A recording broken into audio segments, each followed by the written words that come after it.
ஒரு குழந்தை ரொம்ப நாளாக ஒரு பொம்மை வாங்கி கேட்டுக்கிட்டு இருந்துச்சு அம்மாட்ட. அந்த பொம்மை ஒரு தெரிஞ்ச ஒரு சொந்தக்காரங்க இப்போ அந்த பொம்மையை வாங்கி கொடுத்துட்டாங்க. வாங்கி கொடுத்ததை பார்த்துட்டு அந்த குழந்தை சிரிக்குது.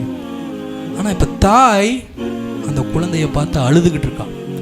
ஏன்னா அந்த குழந்தைக்கு ஒரு மேஜர் ஆப்ரேஷன் இன்னைக்கு நடக்க போகுது. ஹார்ட்டில் ப்ராப்ளம், மேஜர் ஆப்ரேஷன் நடக்க போகுது. ஆப்ரேஷனில் என்ன வேணாலும் நடக்கலாம். சக்ஸஸ் ஆனால் குழந்தை திருப்பி சிரிச்சுக்கிட்டே வரலாம். ஆப்ரேஷன் ஃபெயிலியர் ஆகிடுச்சுன்னு சொன்னால் அந்த குழந்தையுடைய உயிர் இல்லாமல் போயிடும். அப்போ இப்படிப்பட்ட ஒரு கஷ்டமான சூழ்நிலையில் இந்த குழந்தை இருக்குன்றதுனால சொந்தக்காரங்களில் ஒரு சொந்தக்காரரை பார்த்து அந்த குழந்தை அந்த கேட்ட பொம்மையை வாங்கி கொடுத்துட்டாரு.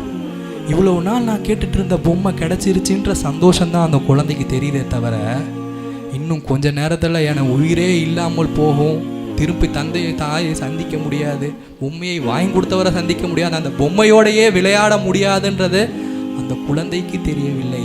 ஆனால் அந்த தாய்க்கு தெரிந்து கதறி கதறி அழுகுறா. பொம்மை நடச்சிருச்சின்னு நினச்சி சந்தோஷப்படுறியே, ஆனால் பொம்மையோட பெரிய வேதனை உனக்கு இப்போ நடக்க போதே, உன்னுடைய முடிவு என்னன்றது எனக்கு தெரியலையே நினைச்ச அந்த தாய் அழுகிறாள். அதே போன்று தான் இந்த உலகத்தினுடைய விஷயங்கள் கிடைத்து விட்டது. இதிலே நான் ஜெயித்து விட்டேன், இந்த விஷயம் எனக்கு கிடைச்சிருச்சு, இவ்வளோ லாபம் வந்துருச்சு, நஷ்டத்தை விட்டு பாதுகாத்துட்டேன், இவ்வளோ விஷயங்கள் செஞ்சுட்டேன், இவ்வளோ பெரிய புகழ்லாம் எனக்கு கிடைச்சிருச்சுன்னு இந்த உலகத்தினுடைய விஷயத்தை பார்த்து நாம் சந்தோஷப்பட்டு கொண்டிருக்கின்றோம். ஆனால் நம்முடைய மறுமையுடைய நிலையை நினைத்து அந்த முஹம்மது ரசூலுல்லாஹ் தினமும் அழுது கொண்டே இருந்தார்கள்.